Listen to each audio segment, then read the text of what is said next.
Todos los pequeñines al frente.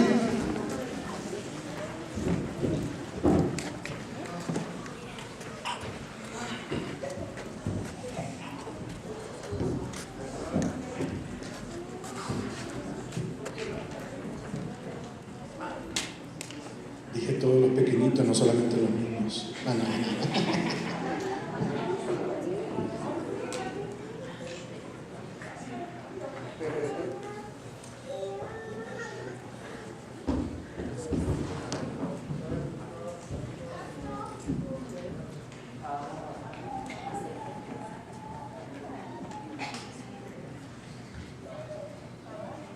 Acérquense más por acá, jovencitos, por acá, señoritas, por aquí, más cerquita.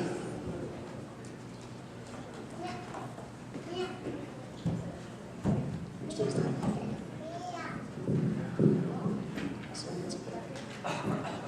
Bien, estos son nuestros pequeñines, y hay uno de ellos que quiere decirnos un versículo de la Biblia.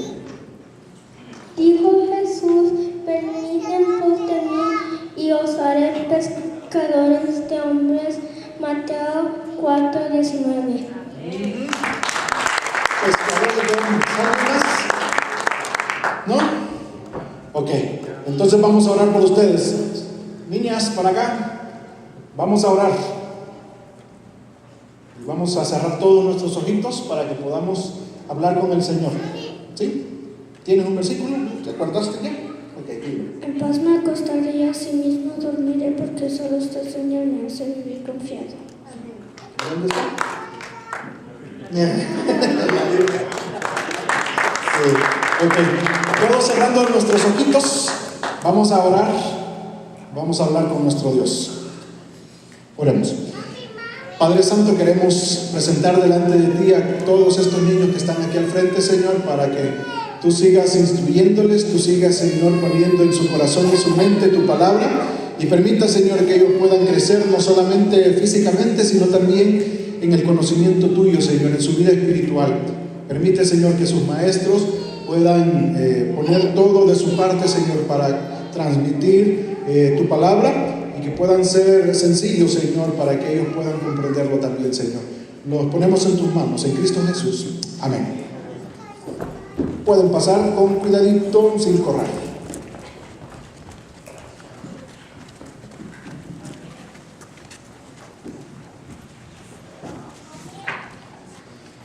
Mientras ellos salen,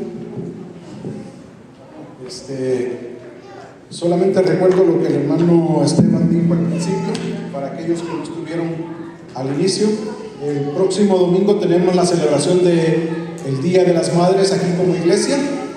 Tendremos un servicio especial, tendremos también comida después del servicio, y queremos animarles a que inviten a otras personas que no son de nuestra iglesia, familiares de ustedes quizás, o compañeros de trabajo, amistades, que puedan estar con nosotros y participar en nuestra celebración del Día de la Madre. Pero también que podamos tomar en consideración de que el próximo domingo, por celebrar el Día de las Madres, no tendremos la recolección de la ofrenda especial, por ser un día especial. Así que estaremos posponiéndolo para el tercer domingo del mes. ¿Sí me escucharon o están escuchando a la bebé? ¿Sí? Tercer domingo de mes tendremos, ¿qué? Una niña llorando. No. Para el tercer domingo de mes tendremos la ofrenda especial, y no el próximo domingo como normalmente lo acostumbramos. Bien, hoy sí. Vamos a abrir la palabra del Señor en Romanos. Y vamos a tratar de meditar en lo que el Señor tiene preparado para nosotros. ¿Cuál es la primera parte del evangelio que predicamos? El primer paso, la primera parte que el evangelio nos presenta.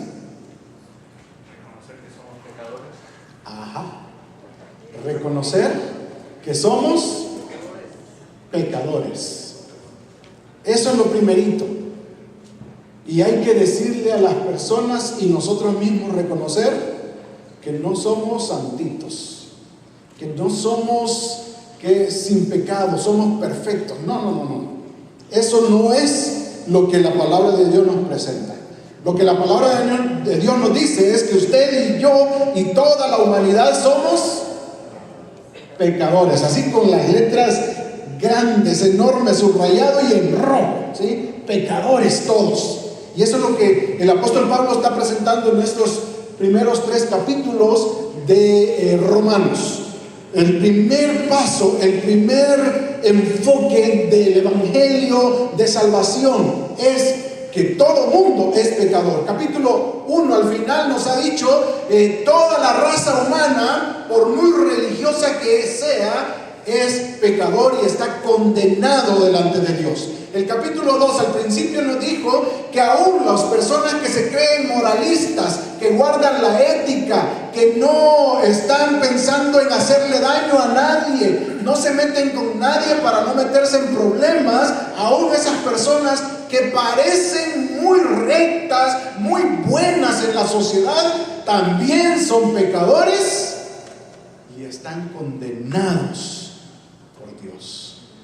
Pero también al final del capítulo 2 y principio del 3 vimos que también los que se dicen ser el pueblo de Dios, porque fueron escogidos por Él a través de Abraham, su siervo, y que a través de Abraham viene una gran nación donde el Señor les dijo que serían su especial tesoro, pero que han abandonado al Mesías, no han reconocido a Jesucristo como su Mesías. Aún ellos, que son muy ritualistas, muy guardadores de la ley y de las ceremonias religiosas, aún ellos, los judíos, los israelitas, están condenados delante de Dios porque son pecadores.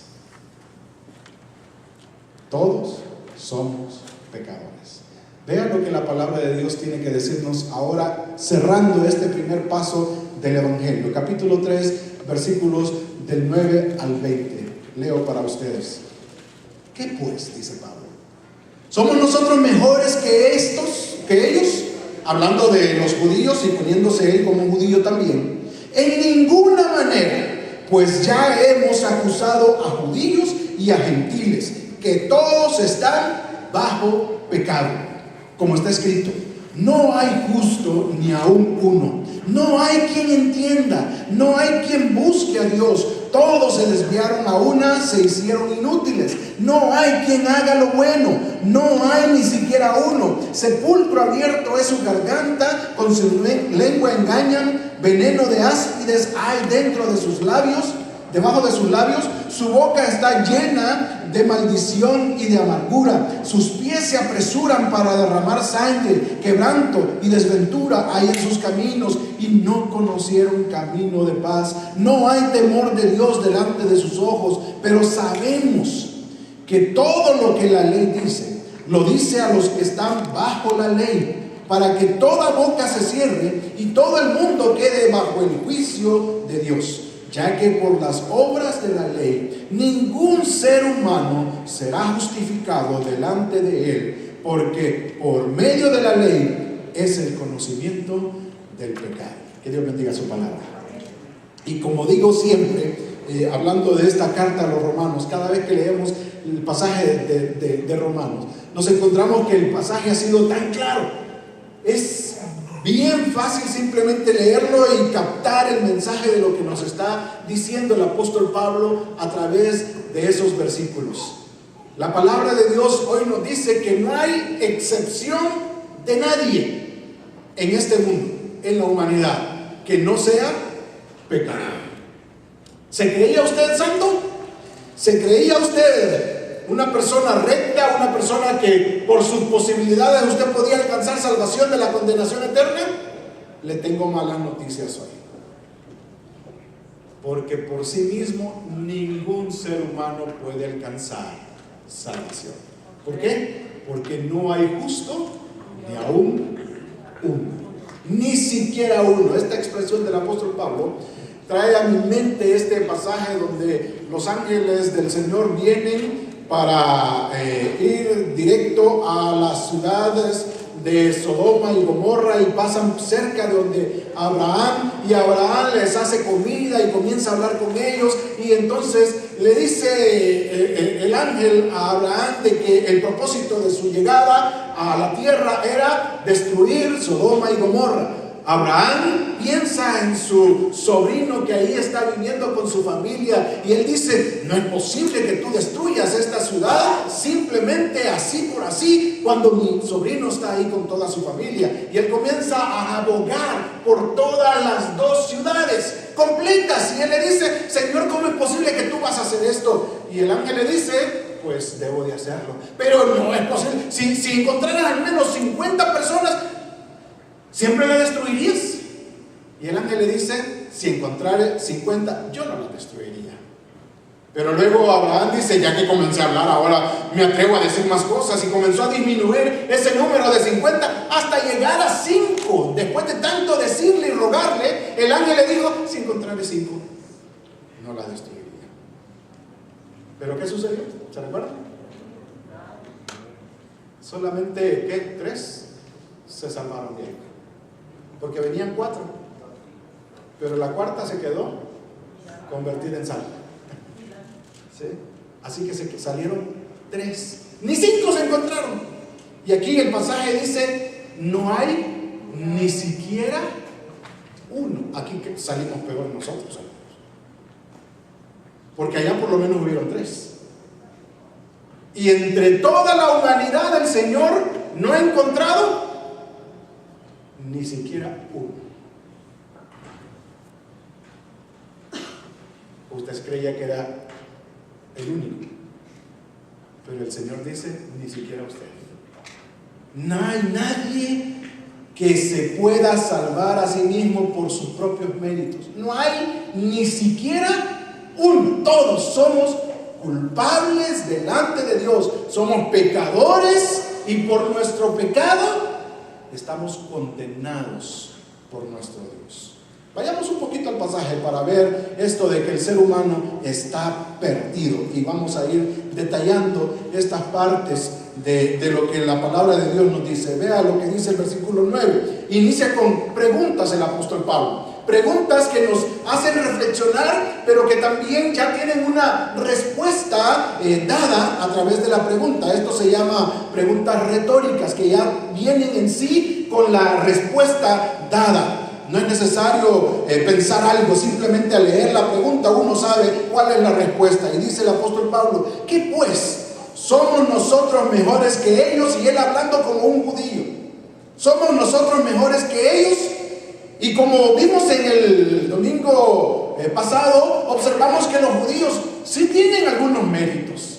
Fue el pueblo escogido por el Señor, pero su vanagloria, su orgullo, su religiosidad, su falta de creencia en el verdadero Dios les hizo a un lado.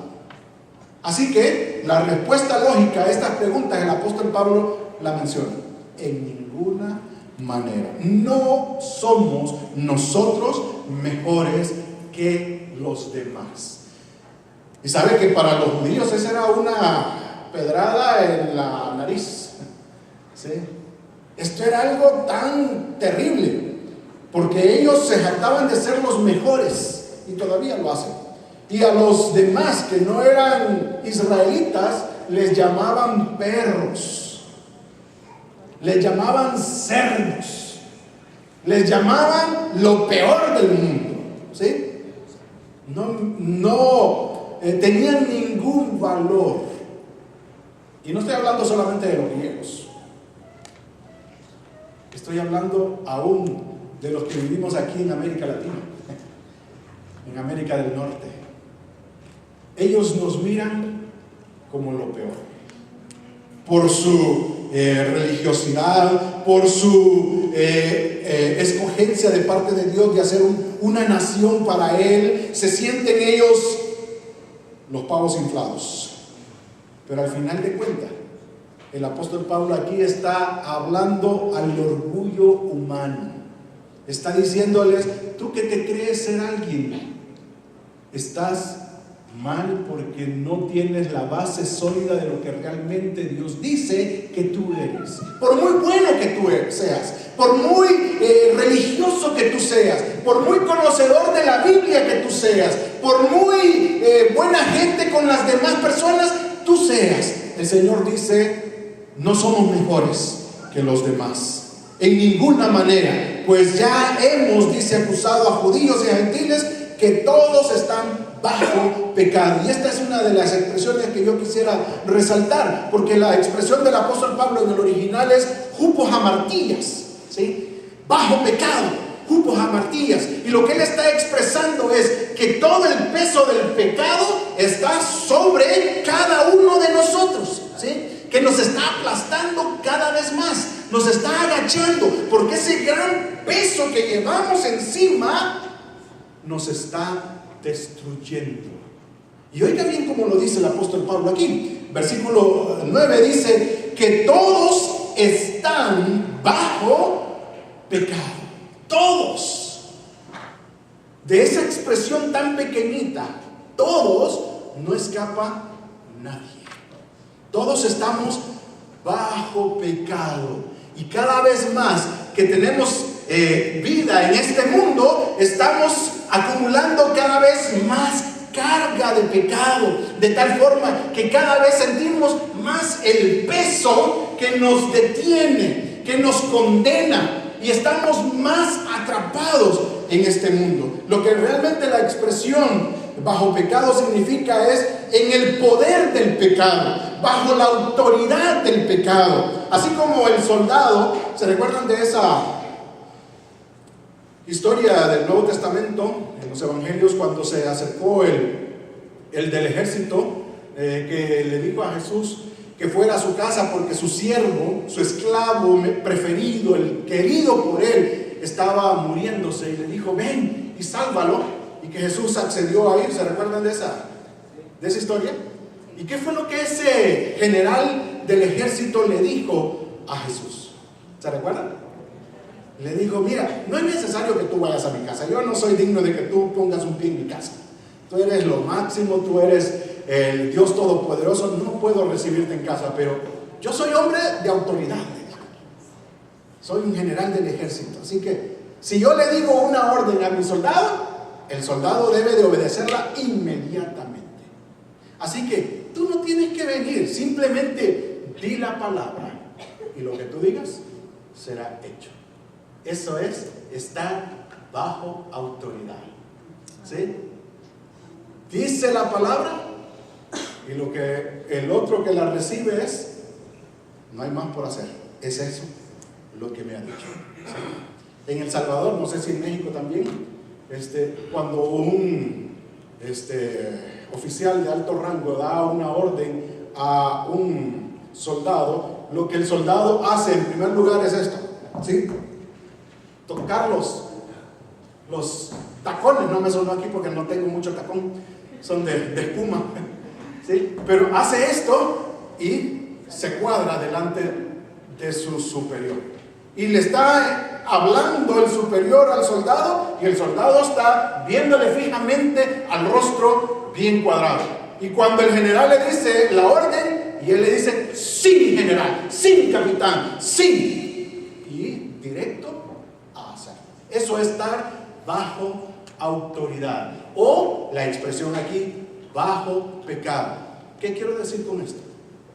Es que no hay ni siquiera uno que no esté bajo la autoridad del pecado. Cada vez que el pecado quiera hacer algo en nosotros, el ser humano lo que hace es: sí, mi general, ¿sí? Estamos dados a pecar, y por eso es que estamos condenados. Por muy religiosos que seamos, por mucha Biblia que tengamos en nuestra mente, el pecado tiene esta autoridad sobre los seres humanos. Oiga bien que estoy hablando de toda la raza humana. Gracias a Dios, nosotros, los que un día recibimos a Cristo en nuestro corazón como nuestro único y suficiente Salvador, ya el pecado ha sido desactivado de nosotros. No quiere decir que usted ya no peca, sino que ya el pecado no tiene la autoridad sobre nosotros. Romanos capítulo 6, que vamos a llegar en su momento a tocar este pasaje aquí en Romanos, nos habla del apóstol Pablo ahí diciéndonos de que el pecado ya no se enseñorea más de nosotros. Y ahora nosotros podemos servir a Dios como vivos, porque ante el pecado estamos muertos, ¿sí? Y en este sentido es que ya la autoridad que el pecado tenía y que estábamos todos bajo el peso del pecado y la autoridad del pecado, ya en el creyente verdadero, el que ha creído de todo corazón en Jesucristo como su único y suficiente Salvador, ese peso, esa autoridad del pecado ha sido quitada, ha sido desactivado, de tal forma que nosotros podemos hacer la voluntad de nuestro Dios. Qué bendición la que nosotros tenemos, hermanos. Pero aquí el apóstol Pablo en esta primera parte del Evangelio nos dice: no hay nadie que no esté bajo la autoridad del pecado. Y por esa autoridad que el pecado tiene sobre nosotros, es que nosotros pecamos y estamos condenados a vivir eternamente separados de nuestro Dios. ¿Hay orgullo en cuanto a nosotros? Realmente el apóstol Pablo dice: no existe ningún orgullo de lo que podamos jactarnos delante de Dios. Él nos mira a todos por igual, pecadores condenados, porque así son los seres humanos. Vea lo que sigue diciendo, versículos del 10 hasta el 18. Nos da una lista de pasajes y inicia simplemente el 10 diciendo como está escrito. Pero en ese como está escrito no está citando un solo salmo, no está citando un solo profeta en el Antiguo Testamento, sino que hay varias citas del Antiguo Testamento puestas en este pasaje. Es como una lista de todos los pasajes que el Antiguo Testamento está expresando acerca del concepto de Dios sobre la humanidad. A esto se le conoce a lo que los rabinos hacían en el tiempo de Jesús. Los rabinos eran los maestros de la palabra de Dios, y ellos utilizaban este método llamado las charas o jaras, que tenía que ver con hacer cadenas de versículos del Antiguo Testamento para dar una enseñanza. Unían este otro, o este otro y este otro, y daban un concepto de lo que ahí expresaba la palabra de Dios. Y por eso entonces aquí el apóstol Pablo está utilizando el mismo método, jaras o charas, en el sentido de citar acá, sacar de este pasaje y este otro para reforzar el argumento que él está presentando. Inicia simplemente diciendo como está escrito. ¿Qué es lo que tiene la palabra de Dios que decirnos en los diferentes salmos y profetas antiguos testamentarios? Dice: no hay justo ni aún uno, no hay quien entienda, no hay quien busque a Dios, todos se desviaron, a una se hicieron inútiles, no hay quien haga lo bueno, no hay ni siquiera uno. Me detengo ahí. No hay nadie, ¿sí?, que sea justo. Y esta justicia no tiene que ver con la declaración judicial de ser declarado sin culpa, de ser declarado libre de un juicio, ¿sí? Es simplemente que no hay nadie que calce exactamente en el zapato de Dios. ¿Se entiende eso? Nadie le cabe al zapato de Dios.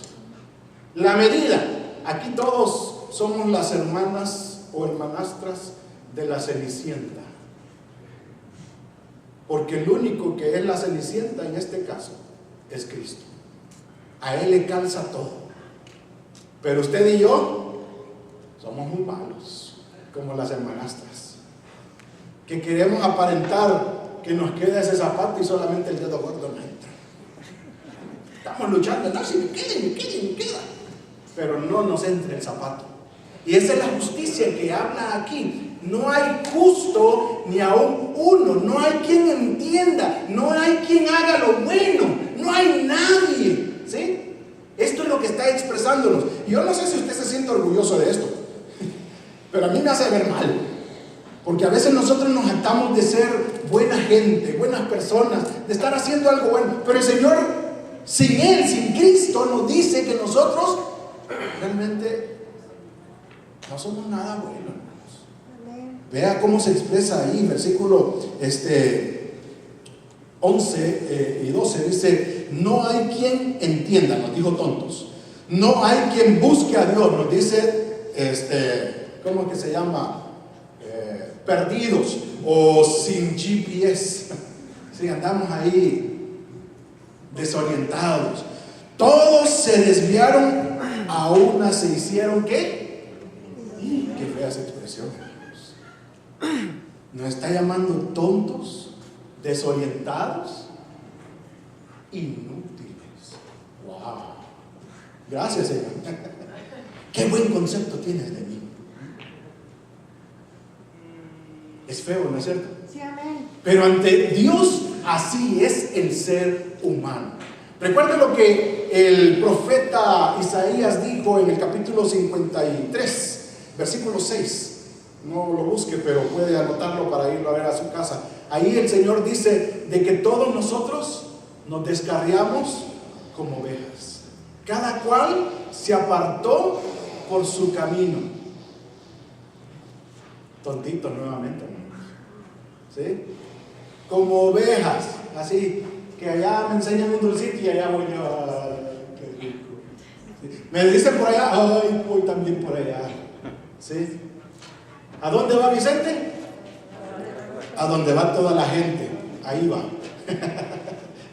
¿Sí? A veces así es como el Señor nos dice que nosotros somos desorientados.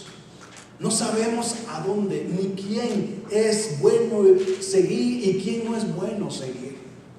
A veces andamos detrás de hombres en lugar detrás de Cristo. Y esto es lo que nos está diciendo. Nos hemos hecho nosotros inútiles. Pero sigue diciendo: no hay quien haga lo bueno. No hay ni siquiera uno. Sigo diciendo, versículos 13 en adelante: sepulcro abierto es su garganta. Con su lengua engañan. Veneno de áspides hay debajo de sus labios. Su boca está llena de maldición y de amargura. Solo está hablando de la expresión de la boca, hermanos. Y oiga, ¿cómo salen las culebras de ahí? Víboras, y no de las comerratas, las jardineras que dicen que no hay que tenerle miedo. Yo, mientras averiguo qué tipo de serpiente es, yo salgo corriendo siempre. Esas son cosas que me dan pánico. ¿Sí? Por mucho que me digan, no, si esa no es venenosa, sí, pero mientras averiguo si eso no es, yo ya estoy 1 kilómetro lejos de la serpiente. Y aquí dice que todo eso sale de nosotros. Sepulcro abierto es su garganta. Oigan en esto. Nos está diciendo fariseos. ¿Se recuerda cómo les dijo a los fariseos? ¿Sí? Sepulcros blanqueados. Y no es que les estaba diciendo que bonitos se miran, especialmente en el Día de los Muertos, cuando todo el mundo va y los pinta, los arregla, les pone flores. Qué bonitos se miran, bien coloridos. Hasta con la comida preferida del muerto le hacen. ¿Sí? Pero lo que está diciendo es: por fuera se miran bonitos, pero lo que hay adentro es pudrición. Y eso es lo que dice que tiene la garganta nuestra. Pura pudrición. Con su lengua engañan. Nos muestra una lengua muy filuda, puntiaguda, lista para hacer daño a través del engaño. ¿Sí? Veneno de áspides hay debajo de sus labios. Sus expresiones van venenosas, queriendo hacerle daño a las personas. Su boca está llena de maldición y de amargura. 2 versículos completos hablando de lo que la boca es delante de Dios, vista por cada uno de nosotros. Nuestra boca, no hay nada bueno que salga de allí, según Dios. Versículos 15 en adelante habla de los pies. Sus pies se apresuran para derramar sangre. Quebranto y desventura hay en sus caminos, y no conocieron camino de paz. No hay temor de Dios delante de sus ojos. Esto es lo que el Señor ve del ser humano. La razón por la que ningún ser humano es salvo por sí mismo.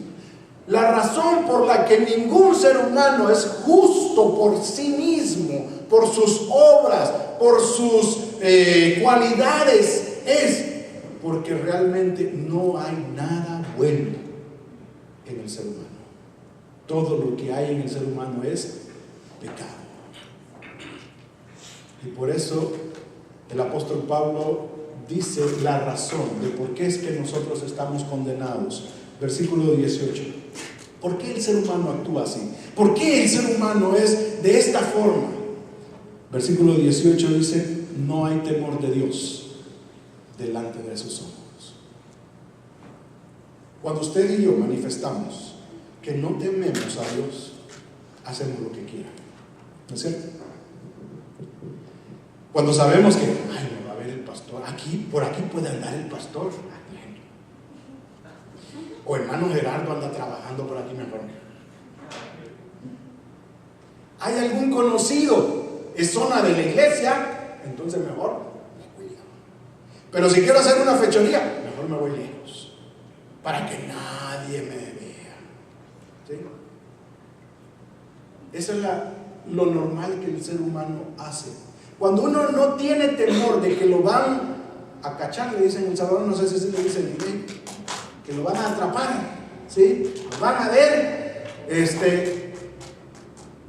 uno hace lo que crea que nadie lo va a señalar. Se da libertades. Eso es temor. Como cuando un padre le dice a un hijo: mira, no hagas tal cosa, pero mientras el papá y la mamá no lo están viendo, lo hace. Pero llega a la casa y santito, no hago nada. Pero realmente es que cerca hay temorcito, pero lejos se le acabó el temor. La razón por la que el ser humano es así es porque nace, crece, vive en este mundo sin el temor a Dios. Y este temor tiene dos significados o dos expresiones de demostración. La primera es como normalmente viene a nuestra mente: temor es miedo, ¿sí? Y hay que tenerle miedo a Dios, hermano. Dios no es cualquier persona. Algunos no le tenemos miedo a Dios porque decimos que Dios es amor. Ay, Él es buena gente, Él es misericordioso. Mire, la palabra de Dios dice que Él hace salir el sol sobre buenos y malos. La palabra de Dios dice que son nuevas cada mañana sus misericordias y su fidelidad cada día, ¿sí? Así que nuestro Dios es bueno, y por eso se cree que Dios no le va a hacer nada. Pero la palabra de Dios dice de que Dios es fuego consumidor.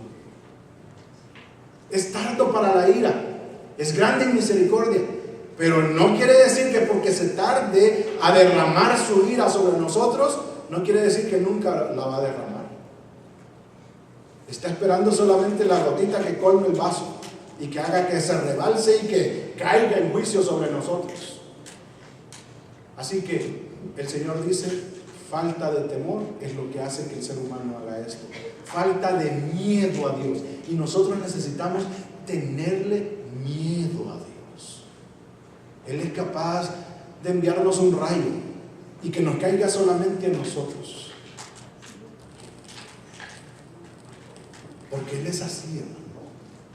¿Se recuerdan Ananías y Zafira? Haciendo cosas buenas, digo yo. ¿Por qué nadie llevar ofrenda para los necesitados? Ayuda para los necesitados. Pero como quisieron apantallar a Dios, quisieron engañar al Espíritu Santo, mire, en el mismo instante, ahí cayeron. Venían de enterrar a Ananías, cuando ya Zafira venía entrando y le dijo: tú también vienes a esto. Acaban de traer a tu esposo y ya de una vez te llevan a ti a la tumba. ¿Se recuerdan de ese Acán? Acán, allá en el libro de Josué, que se escondió los tesoros que se encontró, los fue a enterrar allá en su tienda y nadie se dio cuenta. Nadie sabía de eso. Dios sí sabía. Llegó ese momento en que le cayó el juicio de Dios. Toda su familia y sus animales, sus pertenencias, fueron apedreadas y fueron quemados por causa de su pecado. Hay que temerle a Dios, hermano. Hay que tenerle miedo, porque Dios puede hacernos daño.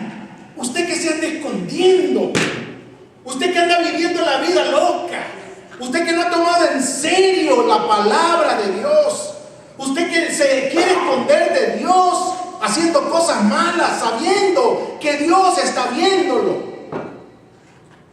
No crea que Dios es tonto. Dios está esperando el momento para caerle encima con juicio. Téngale miedo. Dios merece respeto. Amén. El segundo concepto es ese, del temor de Dios. No solamente es miedo, sino es respeto, reverencia. Y hay que reverenciar a Dios. Está aquí con nosotros. No soy digno de levantarme, no soy digno de verle al rostro. Está el Rey de Reyes conmigo. No puedo yo decirle no quiero, no puedo, no me importa lo que tú quieras. Es de reverenciarle, es de respetarle. Y eso es lo que debemos de tener cada uno de nosotros, cada día de nuestra vida, en cualquier lugar. Aunque no hay nadie conocido a nuestro alrededor que pueda señalarnos, está el que realmente puede enjuiciarnos, y a él no se le escapa. El salmista dijo: ¿a dónde huiré de tu presencia? ¿A dónde me he de ir para esconderme de ti? Si me fuera a lo más profundo de la mar, ahí estás tú. No importa dónde usted se haga para esconderse, necesita guardar respeto de Dios. Y la razón por la que usted y yo, que ya hemos creído en Cristo, necesitamos más respetarle, es porque Él dio su vida por nosotros. Qué irrespeto que nosotros, habiendo sido el motivo del sacrificio de Cristo, del derramamiento de su sangre por nosotros, de sufrir tanto en esa cruz, y nosotros vivamos sin importarnos quién es Él y lo que exige de nosotros. No hay justo ni a uno. No hay quien entienda. No hay quien haga lo bueno. Todos nos desviamos, nos extraviamos. Mire, lo que hay en nuestra boca, dice el apóstol Pablo, es inmundicia, es pudrición. Nuestros pies corren a hacer siempre el mal. Y la razón de por qué el ser humano está condenado a vivir eternamente separado de Dios es porque usted y yo no tenemos respeto de Dios.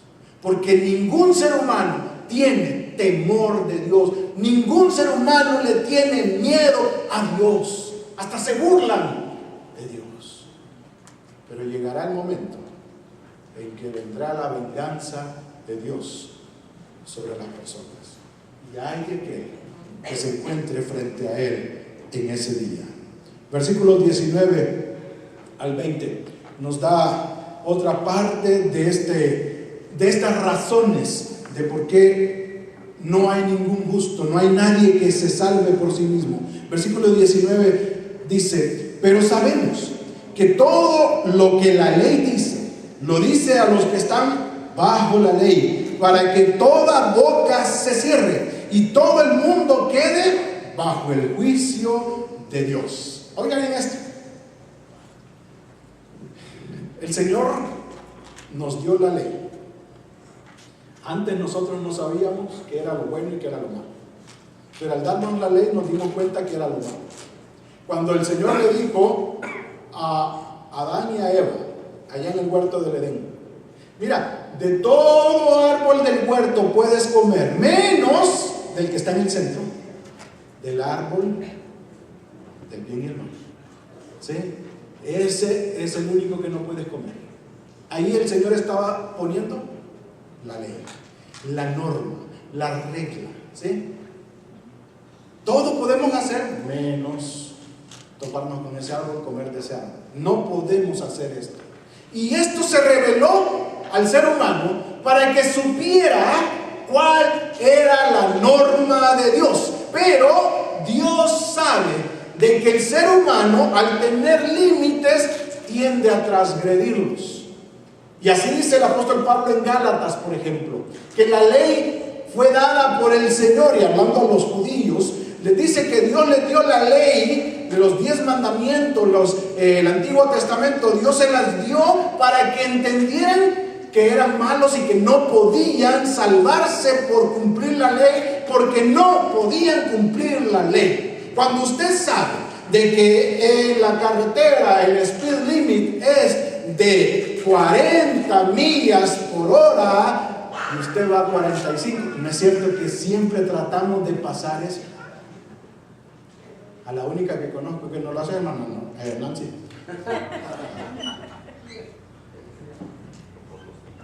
Pero todos vemos 40, vamos a 45, 50, ¿sí?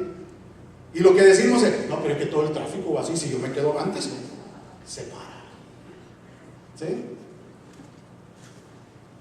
Dice stop y ni paramos, hermano, solo medio y flum, seguimos. ¿O soy solo yo el que hago eso? Es que los salvadoreños así somos, apresurados. Dice la carretera, no sobrepasa, y nosotros voy tarde. La ley se dio para hacernos saber que somos malos y no podemos guardarla. Pero para eso existe, dice el apóstol Pablo en Romanos capítulo 13, existe la policía, la guardia, para hacernos entrar nuevamente en la norma, en la regla, ¿sí? Y no hay que tenerle miedo, dice ahí, si usted anda bajo la ley. Pero si usted transgrede la ley, ahí sí téngale miedo, ¿sí? Así como cuando uno mira la migra y no tiene documentos. ¡Ah, ahí anda! Ellos vienen por acá y yo salgo por el otro lado, ¿sí? Ahí sí.